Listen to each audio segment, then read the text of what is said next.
Hello, everyone. I'm Chris Goodwin with the Mississippi Department of Archives and History. Welcome to this week's History is Lunch program. We're in our home, the Craig H. Nielsen Auditorium in the Museum of Mississippi History and Mississippi Civil Rights Museum. And we're streaming live on both Facebook and YouTube, where these videos are available to watch anytime afterwards. If you've not already done so, please silence your phone.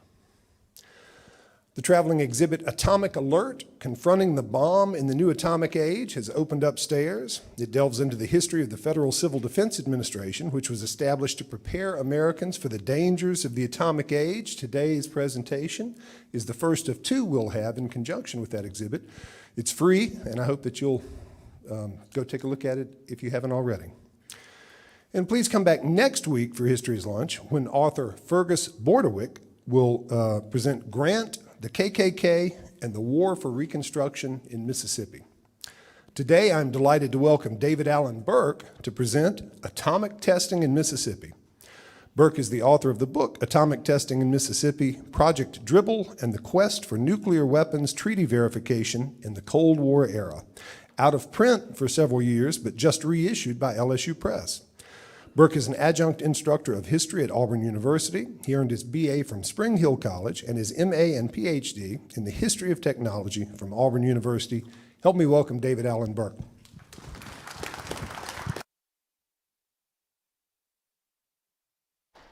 Thank you very much. It's quite an honor and a privilege to be here. Before I begin my presentation, I'd just like to say I did a lot of my research here at the Mississippi Departments of Archives and History. And for those of you budding historians out there who may be watching, be nice to your archivists. They are definitely the route to good research and to finding those things that you might be focused to try to find something in an archival collection, and you get the archivist interested in your project, and the next thing you know, they're saying, well, have you looked at this? And so you end up with this sort of sense of serendipity, which is something that I want to bring up later on in my presentation, if I may. I'd also like to give a shout out to a friend of mine, Mr. Wayne Tucker. I don't think he could be here today. I don't see him, but he's was very generous in giving me access to the Tatum site, and I've been there several times. So several of the photographs that you'll see today are mine, and I'm quite proud of them. And of course, well, we all know what this is here. So before I came here, I was thinking about how I really wanted to begin my presentation.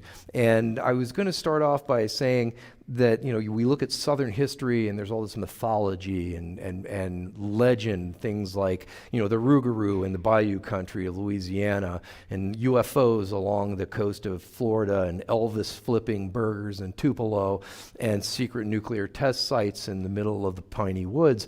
And of course, none of those are correct, except that Elvis does make one great cheeseburger. But the other thing I wanted to bring up is, it feels like 60 years ago in some ways, and I'll talk about that because of a little bit later on, because of just environmental effects that are happening that well, you'll see the connections. So when I think about the legends of surrounding the Dribble test site, I think of the word serendipity, the idea that you somehow get this magical, unexpected wealth from nowhere. And certainly my discovery of this program that took place in Lamar County was a result of that kind of serendipity. I had no idea, like many people don't, of what took place, nor the purposes behind it. And the more I investigated, the more interesting and exciting these nuclear tests became. So it's with this, I really want to address the events that took place then and some of the connections and the benefits and the effects that we reap today. Here, by the way, is Tony Joy setting up her own little seismograph. This image, by the way, is upstairs in the exhibit, and I brought one of my own from home just in case anyone else didn't have one. I like to walk around sometimes and do this, and people don't have a sense of humor anymore. I just don't get it. They didn't grow up during the Cold War. I still have a job, surprisingly. So 60 years later, what do we have here at the Tatum Salt Dome site? Well, I'm going to cover, first of all, it's beautiful. Let me just say, it's 1,470 acres of the most gorgeous pine timberland that you've ever seen. And right now it is owned by the state of Mississippi, but of course at one time it was something totally different. And this is a picture that I took years ago at Surface Ground Zero, and that monument that you see there is the most contaminated site on the tests at the test location at present. As a matter of fact, apparently the most contaminated thing that was there is that pine tree, which is now gone. They cut it down, and to get a dangerous dose of radiation, it was said that you had to eat the entire tree. Not so much the case 60 years ago, as I will explain. So, the events that take place here, this is just a quick chronology. I don't want to spend too much time on it, but I am going to address all of these. Certainly, what happens by 1961 is we've got the Cold War, of course, raging, and it's important to realize that the danger presented by nuclear weapons dramatically increased from 1949, when the Soviet Union developed their own atomic bomb and the arms race began, between then and 1954, where the United States tests its largest bomb of 15 megatons. That's 1,000 times more powerful in explosive yield than the bomb dropped on Hiroshima. So this is, and this is just within a decade's time, you have this massive, massive increase in explosive yield. And again, here's obviously the location of where the salmon site is in regards to the surrounding locations. And again, keep this map kind of in mind. I've got another map for you as well that also is going to sort of play importantly into this test series. Now, the situation with the Cold War was becoming so tenuous, and atmospheric testing was becoming a major problem. And I find it very useful to think of the Cold War as the greatest public relations campaign ever carried out. You obviously have the West and democracy and capitalism and so forth, in the East, communism, socialism, and so forth. And what they're trying to do, in addition to frighten the living bejesus out of each other, is trying to attract what we call the non-aligned nations. And these are countries in Africa and Asia and so forth who have not made a declaration as to whose side they're going to support. And from the late 1950s onwards, there was this decision and this growing push to move nuclear testing underground. And this has obviously certain health benefits. After all, if you're trying to attract people to your political sphere of influence, giving them radiation poisoning is generally agreed to not be the best way to do it. Okay? Yes, it's nuclear energy, it's the future. Bleeding gums, hair loss, and skin lesions, not necessarily the fashion statement that you want to sort of to put out there. So let me jump off over to the greatest question that I had when I first heard about these tests, and that's, why Mississippi? And especially, why in the Piney Woods region, which really deserves, I think, more attention and research than it really gets, because it's quite unique. And the answer tends to be salt domes. Now, for those of you who don't know what a salt dome is, imagine a giant finger of salt that can go down 35 to 40,000 feet. Not kidding here. These things are enormous, and they can be well over a mile in diameter at the top.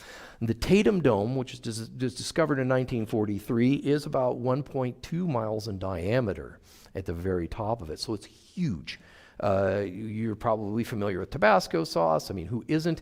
That's made at Avery Island. That's a salt dome and salt mine, and salt domes are prevalent along the Gulf Coast if you look at this map.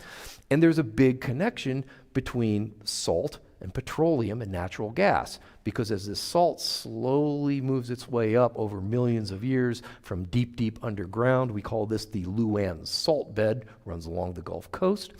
It not only brings up biological material that's been developed over millions of years and deposited there, but it also cooks it, because this salt is hot. And as it does this, it changes its composition. And this is why, folks, the Gulf of Mexico has the oil industry that it does. It's because of these mammoth salt domes. The relationship was discovered around 1901 by Patillo Higgins, and later on, this leads to this explosion of prospecting for petroleum. And this is when, later by 1943, during World War II, further prospecting discovered the Tatum Salt Dome nearby the Baxterville oil field, which I was surprised to find out provided about half of the oil, or more than half of the oil, the United States forces used during World War II, according to a source. So very, very important things about Mississippi's economy and industry that most people aren't really very aware of, along with the massive timber industry. So we looked at Mississippi. Let's talk about another component, and this is Vela. Vela is not very well known outside of those of us nerds who would get into nuclear test series. Vela it comes from the Spanish word meaning watchman, and it was a program that was designed to monitor the Earth and outer space for covert Soviet tests, because you can't trust the Russians. And there are reasons why that trustworthiness was lacking. Certainly, the Russians are paranoid.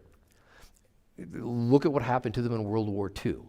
Their bestest pals was, little Adolf and his gang over there in Germany, until 1941, when the Germans decided that it was the time to attack the Soviet Union and go for that old Lebensraum that they really wanted. And so the beginnings of that originated in things like German flyovers, plotting where the Soviet forces were, and so forth. So Stalin and the Soviets were very, very paranoid about intelligence, limiting access to any kind of test sites, and so forth. And they couldn't really trust diplomacy, because the Germans, of course, they said, no, we're your friends. We're always, your bestest pals, until the German army moved in and kind of showed otherwise. So Vela was designed by the United States to look both outwards and inwards. The first component here that I'm not going to talk much about, except if you have questions later on. This is where a lot of serendipity takes place, by the way. The Vela Hotel satellite program. The next part of Vela was called Sierra. It was high altitude research. And yes, I know you would think that Sierra would be for the space program. Go figure. I think the federal government thought they were being sneaky, changing the letters around. This was considered to be totally unimportant. But it's Vela Uniform, which is what we're going to talk about today, and has the connections to the tests at the Tatum Salt Dome site.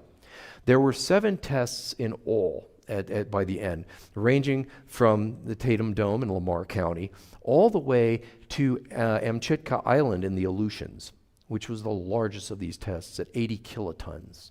And these were very, very important, because what they are looking at is how sound or seismic waves travel through different kinds of geologic media.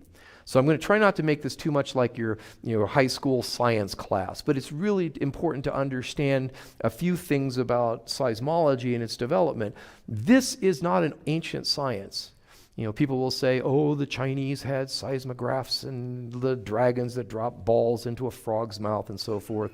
But those are not really seismographs. They're earthquake indicators. But the ideas behind what makes the Earth actually move and the planet move, things like Wegener's continental drift theory, that's 1915. Plate tectonics, which we take today as gospel, really becomes accepted in the 1960s. So these sciences are fairly new, and whereas we like to think that scientists tend to do science for science's sake, really a lot of this stuff that we know about our actual environment comes from military science programs and is developed from the data collected there. And one of the big things that the Atomic Energy Commission at the time wanted to figure out was a theory called decoupling. And again, I'm not going to get too much in the weeds here, but the idea is that if you drill a hole, and let's say you're going to test nuclear weapons underground. Now, the big thing that you're losing in the West is you're losing that Soviet fallout.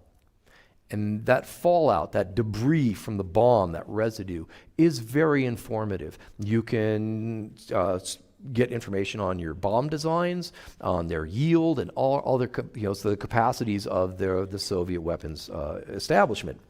But you take the stuff and you put it underground, you lose that. So you have to figure out a way to be able to assess this information. And seismology seemed to be the obvious choice. But it still was a very, very much developing science. And so one of the things that there were questions about is, can you excavate a chamber underground and set off a device in the middle of it and somehow change the signal, weaken it somewhat? Attenuated is the term, and therefore confuse the other side. And this is at the heart of the Salt Dome tests. And you might be thinking, well, that's great. You told us what salt domes are. They obviously set off nuclear devices in a salt dome, but why? And the main reason is expense, because the federal government likes to save money whenever possible. And they were hoping at first to do these kinds of tests in Nevada in granite. And it's very, very hard and very expensive to mine. But salt is a lot softer. And because it's very crystalline, a seismic signal propagates through salt much in the way that it goes through granite. So you're saving money, you're saving effort, and you're getting the results that you're hoping to get. And there's the site there. So as I point out in my book, I did point out that I have a book out, right? We did cover that? Good. Just got to make sure. All right. Well, the test program changed at the Dribble site. At first, there were 6 tests that were planned, the largest being 25 kilotons, which would have been, well, you'll see the pictures of what happened when 5 kilotons went off. 25 would have been disastrous and possibly could have broken through the Salt Dome. So over time, these are reduced in yield and number from 6, and then later 4, and then 3, and then finally to 2. And that was the number that eventually were detonated. Now, the first test, of course, as I'm sure many of you know, was called Salmon. And this was 60 years ago. We are almost to the 60th anniversary of this first test. And at first, the desire was to detonate this in a chamber that had been pre-excavated. But there were problems, as I point out, in getting the shafts down to the proper depth. And at the same time, I wonder to what degree the Morton Salt Company was worried of what would happen when millions of tons of salt would suddenly be excavated from the Salt Dome and be glutting the market or something. There's usually some kind of economic basis for some of these changes, right? Not to be too skeptical, but right. So they drilled a whole shaft down 2,700 feet down into the Salt Dome, and they implanted the device. And again, remember, the salt domes are not hollow until somebody makes them hollow. And so this here is probably the most important aspect of it all. It's not secret. I've had people tell me, you shouldn't know this stuff. These are top secret nuclear tests. Then why were they front page news on a daily basis? You can go for the Hattiesburg American and the Laurel Leader Call, Mobile Press Register, papers all throughout the South and the United States are reporting on this, and there's a reason. They wanted the Soviets to follow the tests and follow along. This was open diplomacy. This was stuff that was going on because the Soviets are paranoid. They're very technocratic. And it was understood that the best way that you can prove that to the Soviets that you mean what you say is to let them observe what you're doing in real time and follow along. This is what they decided to do. And I think it was absolutely brilliant. And here we have the device being implanted, and everything is set to go. September 22nd, 1964, we are going to set off the Salmon device. And no. Now, remember what I said about it feeling like 60 years ago? Well, the test was delayed for a month. Literally, it does not detonate until October the 22nd. The reasons for this are quite plain, and that's wind. If there is an accident at the test site and radioactive materials are vented, it will go where the wind takes it. This, ladies and gentlemen, is the most heavily and densely populated nuclear test site in the world. That is a circle that I drew this morning on a map representing 150 miles. Within 150 miles, well, you have here, you have Mobile, Biloxi, New Orleans, Slidell. You're not too far away from Baton Rouge, so on and so forth. So wind is important. And I don't know, from some of y'all who might not be from around here, the wind does not always cooperate, especially at times like this. 60 years ago, when they're getting ready to set off the device. Can you dig that? It's the H storm. Helene, Hilda, welcome. And if you know anything about hurricanes, they mess up the wind, and they mess it up for weeks at times. And Hilda was weird because Hilda, as you can see from the design, from the storm track, went upwards and then made landfall in central Louisiana and then went parallel to the coast. It caused tornadoes at the site. It caused some damage, but it really stirred up the winds, and this is problematic. Okay, Hilda goes away. We're done with this, right? No. Isabel does not hit the area, but Isabel goes off to the east. Now, Isabel does cause some wind problems, but mainly the issue here is seismology. It's the waves that Isabel develops. And because of the waves, when they beat on the beach, they create seismic waves and noise. So you're not really going to be able to hear very well with your seismographic equipment until it finally goes away. And then finally, the big day comes. And while all this is going on, by the way, these delays, you had people evacuated all day for the better parts of any given day when the Atomic Energy Commission said, we're going to shoot today. No, we're not. But you have to get people out of their homes. We don't know if the homes are going to collapse or have damage like Mr. Burge's kitchen here, where, if the house collapses and the kids are inside, this is a big problem. So you've got to get people out of their houses and out of their schools in some way, and you have to pay them compensation. So this month-long delay is a windfall for locals who are making free money for sitting and eating moon pies and drinking RC and kicking over fire ant nests and waiting for this thing to be shot. And it just never happens until the 22nd of October 1964. And what an explosion it was. The damage was a lot more extensive than anyone thought. There were cracked chimneys, there was all sorts of debris thrown over houses inside, and things were disheveled generally. And this is mainly because of the amount of water that is at the site. There are aquifer levels that cause the soil to slosh when you upset it. You just put your finger in a bowl of pudding and do that. That's exactly what's happening, right? So the test is dealt with, or is done. The initial damage claims began to be settled, and I have some interesting damage claims that were disallowed as well. And eventually, by March the 4th, 1965, the Atomic Energy Commission makes it back into the chamber that has been created by the Salmon device. And this chamber is 120 feet across. It's very, very hot inside. It's obviously radioactive. And this is where the radioactive materials are brought to the surface of the test site. Prior to this, there was no radiation on site. And so what we see here is the stalactites of molten salt. And salt becomes molten around 700 degrees Fahrenheit, I believe. And it just began to drips down and so forth. And this is when the radioactive materials come up in the form of radioactive salt chips, drilling mud, which is, of course, used to lubricate the drill bits and so forth.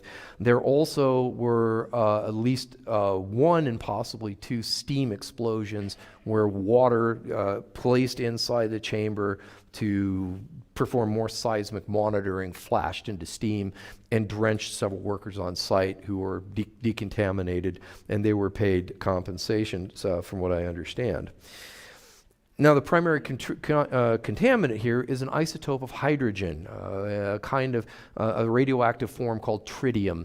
It has a half-life of about 11.2 years. So every 11 years, a little more than that, it's half as radioactive as it was before. And so it diminishes very quickly. The really, really heavy, nasty stuff that's long-lived tended to be trapped inside the dome, inside that remelted salt puddle at the very bottom. So I'm not trying to say it was a good thing and that everything was hunky-dory, but, you know, it could have been worse, I guess, right? And it's this chamber that eventually would host the second test, and this is Sterling. Now, Sterling was a firecracker by comparison. It was 380-ton yield. Now, you don't want to stand next to it, obviously, but you know, the yield was not expected to have any kind of damage the same way as was experienced during the salmon device. And as a matter of fact, the road and rail traffic all around the test site had to be halted because scientists were convinced that otherwise their seismographs weren't going to pick this thing up. And as a matter of fact, and this was the decoupling test, that turned out to be the case. Now, unlike salmon, Sterling's date had to be advanced. And I don't know why precisely, but it seems to be that the the climate controlling system in this device was malfunctioning. Nuclear weapons and nuclear devices, by the way, I do try to avoid the use weapon or bomb with these two devices because really their purpose was far more peaceful. It had to do more with putting the genie back in the bottle than trying to find out what other horrific things it was capable of. Okay, but this device, they seem very, very powerful, and they are, but they're also very delicate. Kind of like if you've been crabbing, and, you know, blue crab, a good Jimmy gets a hold of your hand and gives you a handshake that you don't forget for a while. But that crab is also delicate. You get it anywhere near hot water or pop that top shell off and it's dead like that.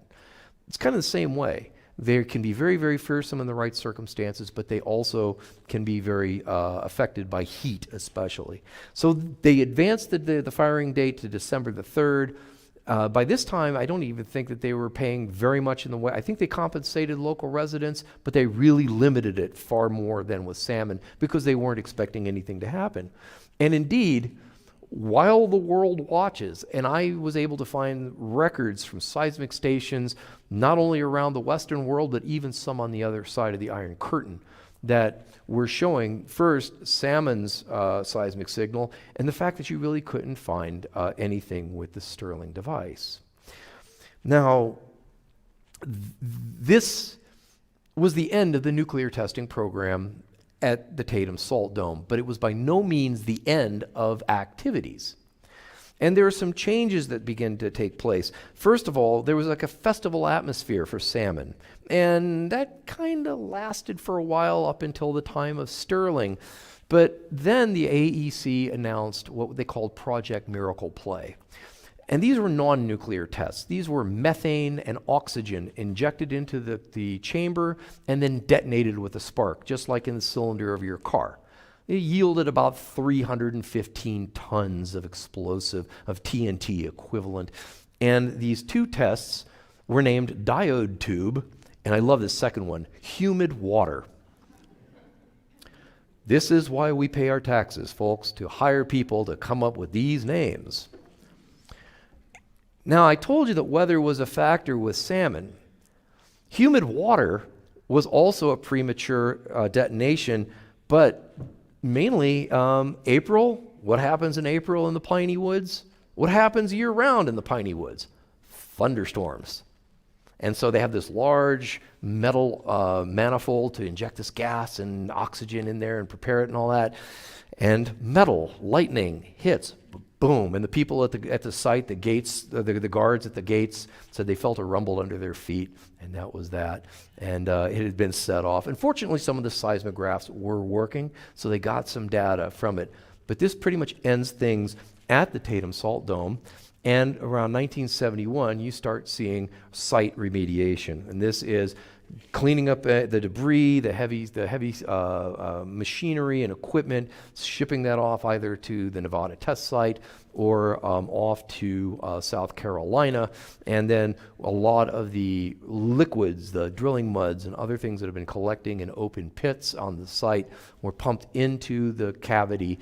And eventually this was all sealed, including quite a bit of soil that had been contaminated during these steam events and so forth.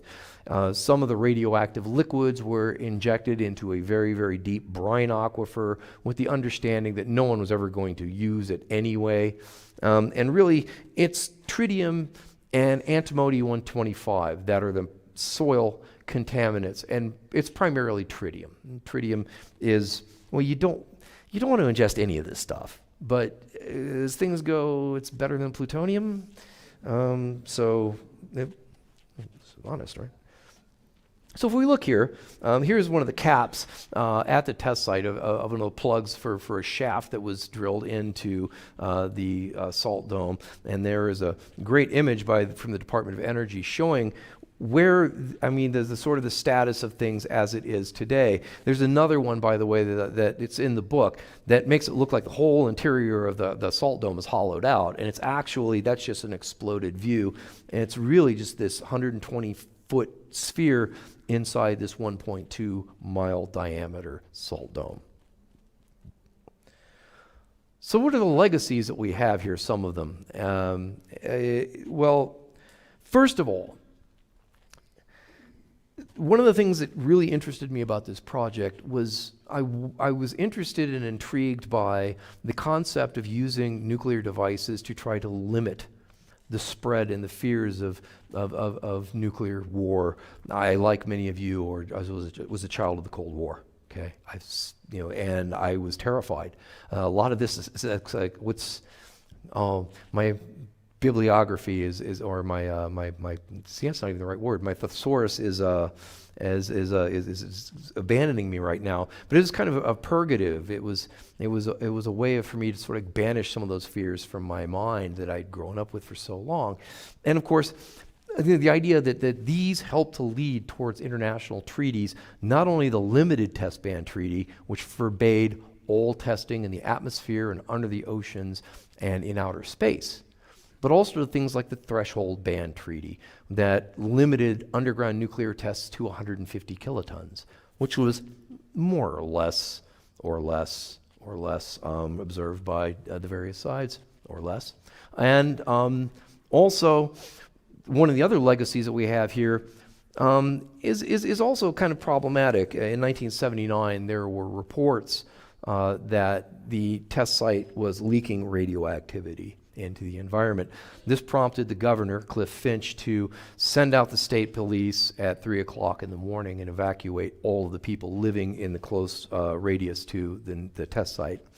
It turned out later on that the biological samples that were being collected and analyzed had been tampered with by all evidence intentionally in order to make it look as if this was a natural leak. This seems to be more connected with the plans to use the Richton Salt Dome in Richton, Mississippi as a nuclear waste repository for the United States, less so with 3 Mile Island, which had occurred a couple of months beforehand. The Department of Energy, they inspected the site and discovered that the remediation performed in 1971 had not quite gotten the job done. And here's the thing: in 1971, when the Atomic Energy Commission leaves, and then later on it becomes the Department of Energy, they handed the land back to the Tatum family and the Bass families, and said, "Here's your land back. Enjoy it. Thanks a bunch, and see you later." And pay your taxes. And and people were hunting there and picnicking and so forth, but there was still more contaminated materials on site. And so after this radiation scare, it did cause the government to take further actions and perform extra remediation. And eventually, by 1994, the Department of Energy would buy the land from the Tatum family and held on to it until, I believe, 2010, as I will have here in a second. And finally got around to doing something that they should have done before, which is put in a water system in the area to ameliorate any fears that locals had that their groundwater might be contaminated. I mean, not an unusual and unrealistic fear when you've had a nuclear test done in your backyard. And eventually the state of Mississippi would acquire or be granted the land by the government. It is now being used as a demonstration tree farm to show tree farmers the proper places to grow loblolly, that's a great word to say, and longleaf pine trees. They need different environments. And this site has got very, very wet, swampy lowlands and nice high, dry upper, sort of hilly terrain. And so it's really varied. It's really, really very pretty. Again, I relish every opportunity that I have to revisit this test site. It really gets to you. And again, here is another view of the marker at surface ground zero, and literally 2,700 feet down under that granite monument, you would be in the center of that test chamber. So here we go when I'm getting to, this is what we call the wrapping up portion. So very, very important to international diplomacy. Again, this idea of how technocratic states can communicate using science and scientific data. This is a mega lab in all respects. It's a large laboratory with a global audience who are observing the occurrences going on.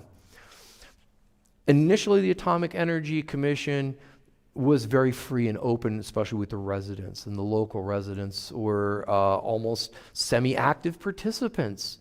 And you see them enjoying the attention and this idea of modernity and potential for nuclear industry in the region. And you want this. You kind of want to follow the path taken by Huntsville in attracting the space program and so forth. But over time, we see less and less contact between the AEC and the local citizenry, probably after they paid out the damage claims. And then by the time you get to Miracle Play, you almost have like a secretive laboratory environment where you don't have as much information coming out from the AEC because, let's face it, a 315-ton explosion in this chamber, you're not going to feel it. Really, the 1971 remediation was a rushed job, and it was a botched job. Think about the fact that you have the Vietnam War at its height. You have all sorts of other things that are being called upon for federal money and cleaning up well, who likes to clean up their mess, right? And certainly I don't, and neither apparently does the Department of Energy. But it was more or less continually monitored. And monitored for a lot of contaminants, by the way, not just radioactive, but chemical contaminants. There are Superfund sites in Lamar County, but they're chemical. They're related to the wood processing industry.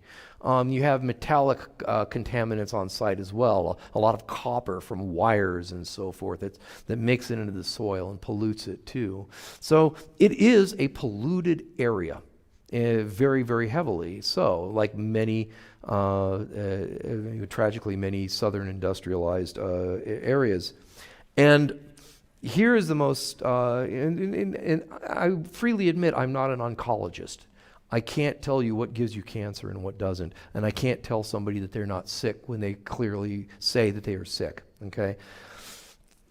From everything that I have seen on all of the medical studies, I have nothing that really shows anyone having radiologically induced illnesses from these tests. Again, you have multiple pollutants, multiple potential carcinogens present at this site. So again, I can't tell somebody that they're not sick, and I can't tell somebody that they don't have cancer. I can't tell them what gave it to them or what didn't. That is for someone else's studies ongoing.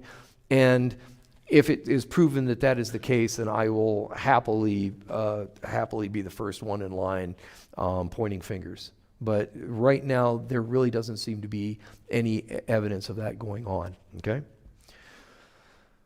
So, in conclusion, I started out mentioning serendipity.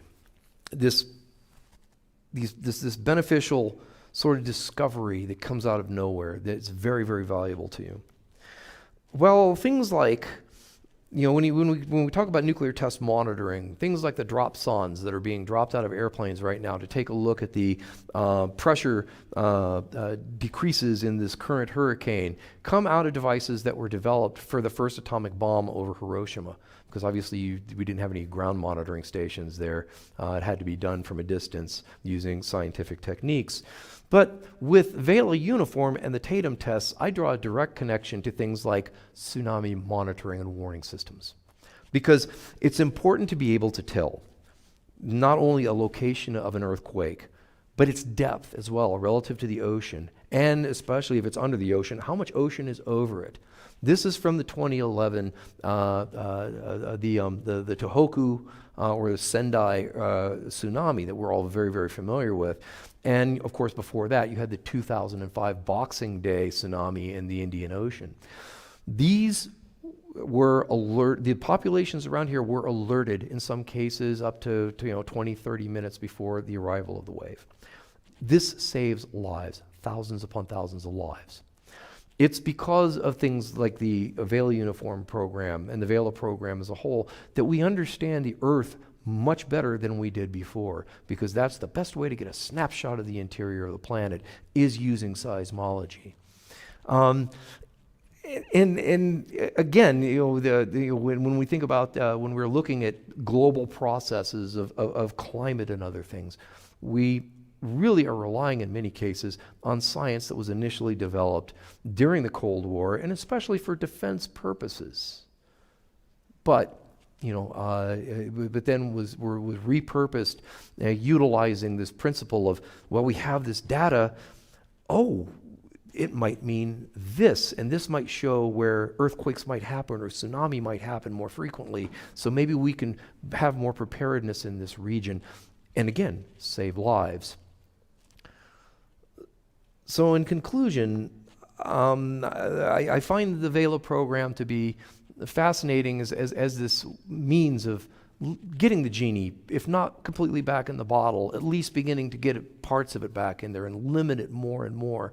And of course, these kinds of programs also are what told us about Pakistan's nuclear program and North Korea's nuclear program and so on and so forth. But with that, let me just say that if you ever get an opportunity to visit the site, take it. It is a beautiful place. Enjoy the trees, the animals, and the surroundings, and know that where you're standing is a very, very important part of not only Mississippi's history, but world history as well. And so with that, I thank you very much for your time.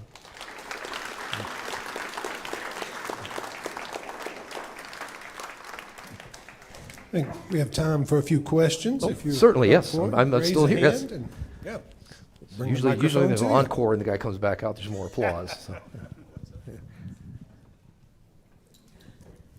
I lived in Hattiesburg in the late 70s, and when the Richton Dome nuclear waste proposal was before it, am I correct that there was no acknowledgement until after all of that that the Tatum Dome site contamination had been inadequate in 71? My sense was that people who were asserting that the cleanup had not been sufficient, it hadn't been admitted yet by the government. And and also I noticed that the monument is shot up.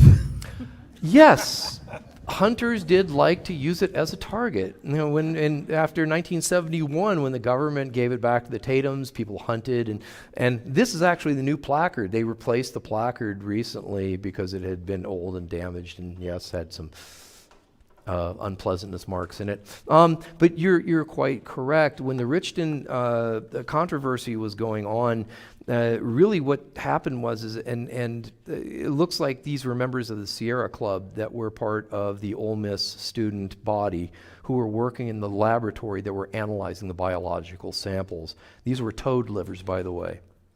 Toads, hop hop. And the samples started showing ridiculously high amounts of radiation. And I talked to a gentleman who worked to sort of address the issues. His name was Troy Wade, out in Las Vegas once, where I got this tie. And he said that he remembered that very well because when he looked at the amount of radiation given off by these biological samples, that the toad, if it was still alive at the time the samples were taken, would have had to have weighed some 400 pounds. Now, I don't know about you, but if I see a 400-pound toad, I am thinking that there's something amiss.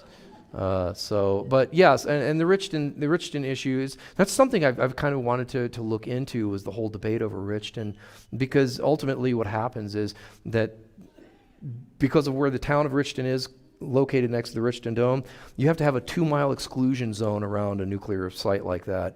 They would have had to have moved the entire town of Richton. So that kind of put the kibosh on things for them. But yes, the idea of if I don't like the fact that people were panicked and terrorized, but it did lead to further remediation, which was needed, and that okay. But you're right. This is kind of an interesting jumbled story. I had to sort of reconstruct it from sources I was able to find.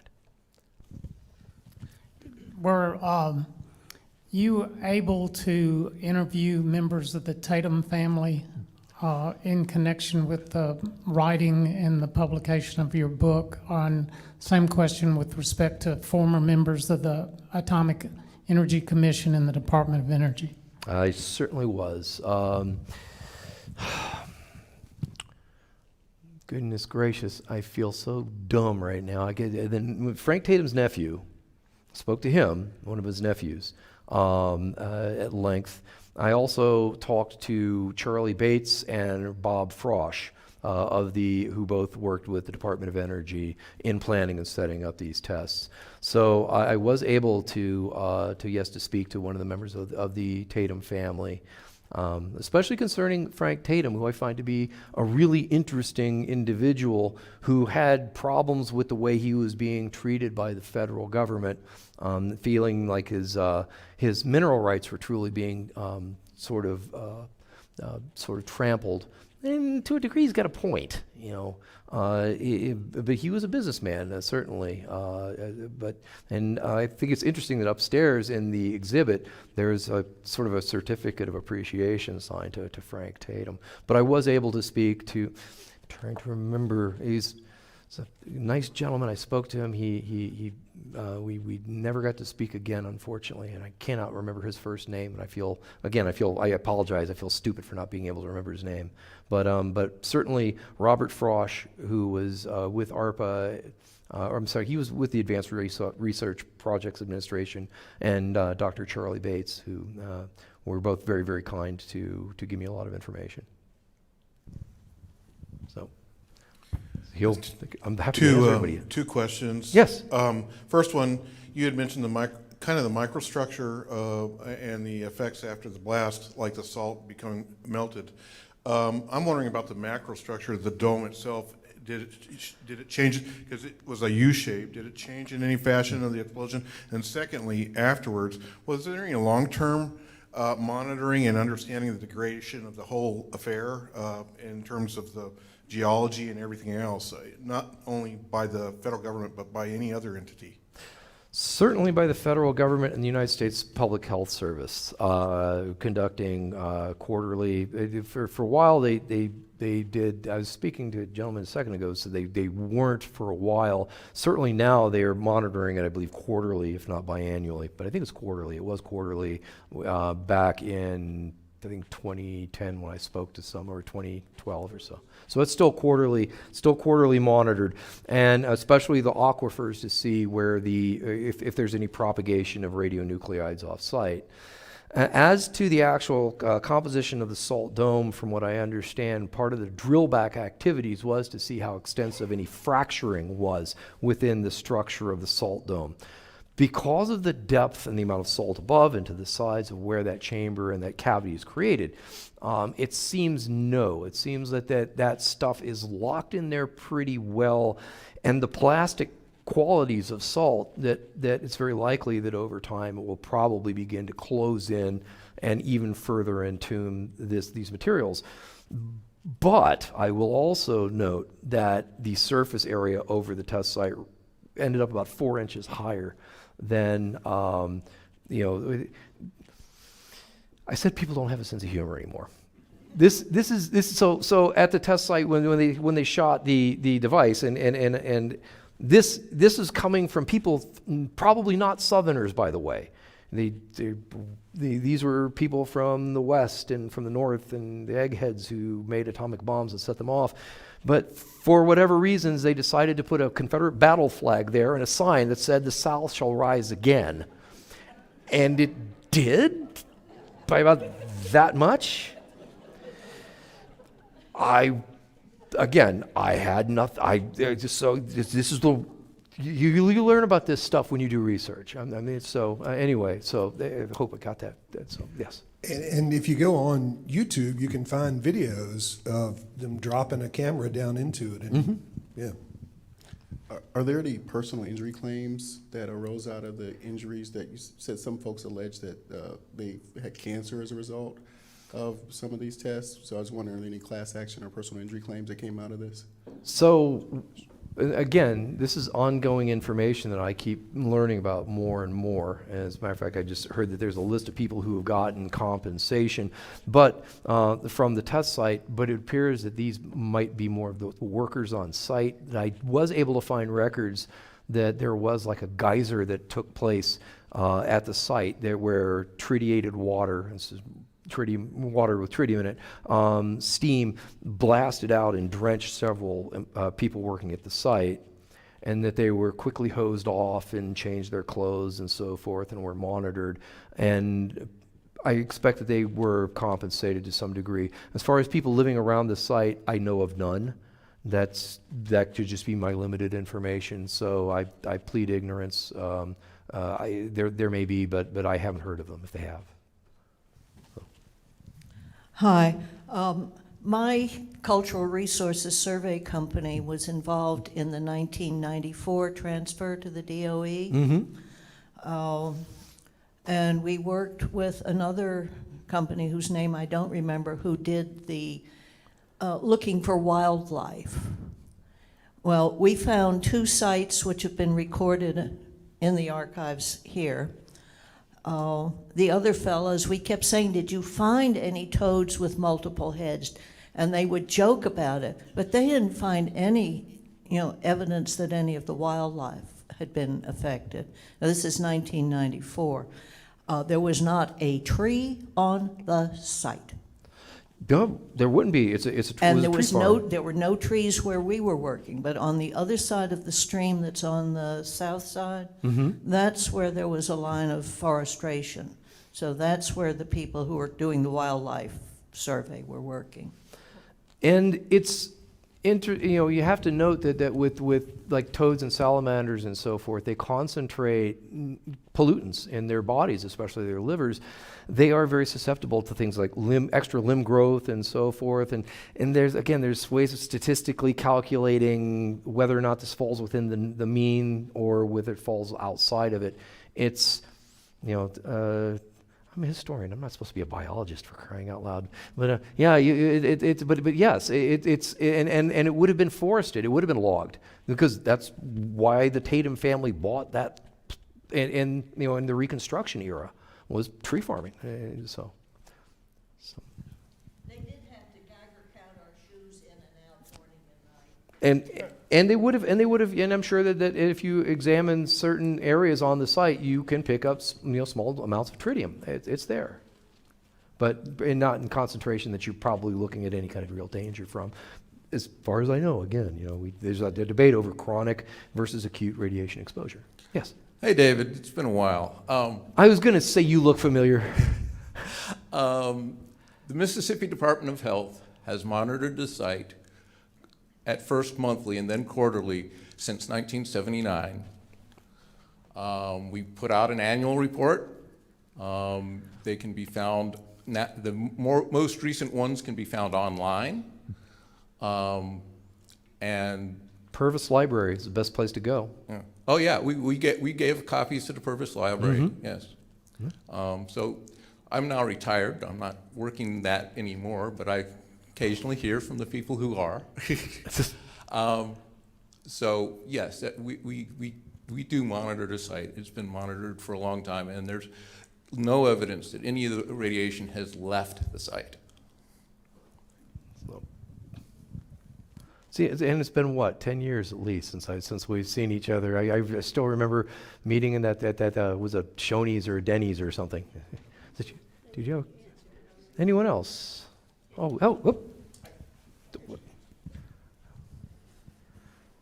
So while we're sitting here, yes, sir. Thanks for the excellent presentation. Very kind, sir. Given that Mississippi is essentially its economy is heavily dependent on agriculture, cotton production, crops, as well as catfish and ponds and different catfish ponds and agriculture. Is there any academic institution, essentially places like Ole Miss and those places that do any monitoring to ensure that over the years there's no long-term effect? Do you know whether any academic institution is doing? Yes, well, Ole Miss, University of Mississippi, was tasked with much of the biological monitoring on the site. And again, this is where that whole thing with the toad livers and the contaminated samples come from. And I feel especially bad for their department because of this, because it made them look like they weren't doing their jobs properly, that they weren't competent. And I think that that's an outrage, as much of an outrage as as terrorizing the locals, because these were individuals. I believe it was Ed Kaiser. I believe was the director of the program, who was very, very committed, and recounts in a video that I was part of years ago that he was in tears when they found out that this was all a sham, that this was a setup, and that these radiation claims were a result of doping these sample trays with radioactive materials. But there are academic institutions, as well as Mississippi Department of Public Health and the USPHS, who have been keeping track of especially any impacts on human life. And because really the radioactive releases were very, very localized. Again, most of this stuff is trapped in that chamber. The stuff that was brought to the surface was pretty much limited to the site and areas really close to that surface ground zero place where they were doing the drill back. So you're not really looking at a long, wide migration, especially. It's not like they shot a plume of material up that could be blown off to maybe afflict, like you said, like catfish ponds and crawfish ponds and so forth, and any other kinds of agriculture. So it pretty much stayed ensconced in the piney woods, from what on that site. I believe you had a question too, ma'am. Hi, I have a question and sort of no clarification too.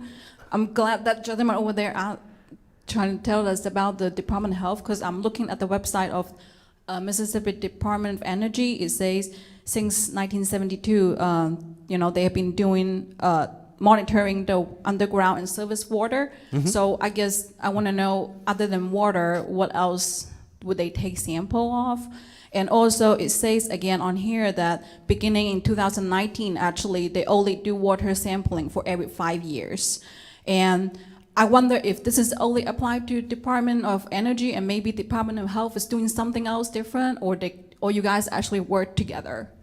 Oh, well, I'm just an innocent old historian here. I think you got a response here from him, and I'll give you my input. Yes, the Department of Health does work with the U.S. Department of Energy. They only recently went to a 5-year schedule, but the health department still does monitoring And DOE gives us a grant to help fund that. But there's a larger monitoring once every 5 years, and they come down with their contractors, and there are, I think, 31 wells on site that they test. Something like that, yeah. And before the site was transferred over to the Mississippi Forestry Commission, we cored 300 trees on the site and did analyze them for radiation. And that one tree that you saw in that earlier photo, which you can't see here, has been cut down. That was the most radioactive tree on the site. It had the most tritium in it. But the other kind of monitoring, as I was talking about, was biological, catching salamanders and toads. It sounds like fun, actually. And then excising the livers, less fun, and then doing radiochemical analyses on them. Because, again, those are your canaries in the coal mine. Their livers concentrate any kind of contaminants. And if you're going to find it on site, you're going to find it there first, as well as on the benthic or the sea bottom or the stream bottom organisms. That's great question. Anything else? Right, we've come to the top of another hour. Thank you all for being here. We have copies of Atomic Testing in Mississippi for sale over here. If you had a question and you didn't get a chance to ask it, they'd be glad to answer it there. If you have a few minutes, go upstairs and check out the Atomic Alert exhibit. It's free. You took a look at it earlier. I took a look at it, and again, the cousin of my detector here is up there, and some interesting artifacts from the Tatum Salt Dome tests as well, including a salt core and some other things. So, highly recommended. Please, worth your please time. Come back next Wednesday for Fergus Bordowich. Looking forward to him coming down for that. For now, one last time, help me thank David Allen Burke for this program today. Thank you. It's an honor, very much.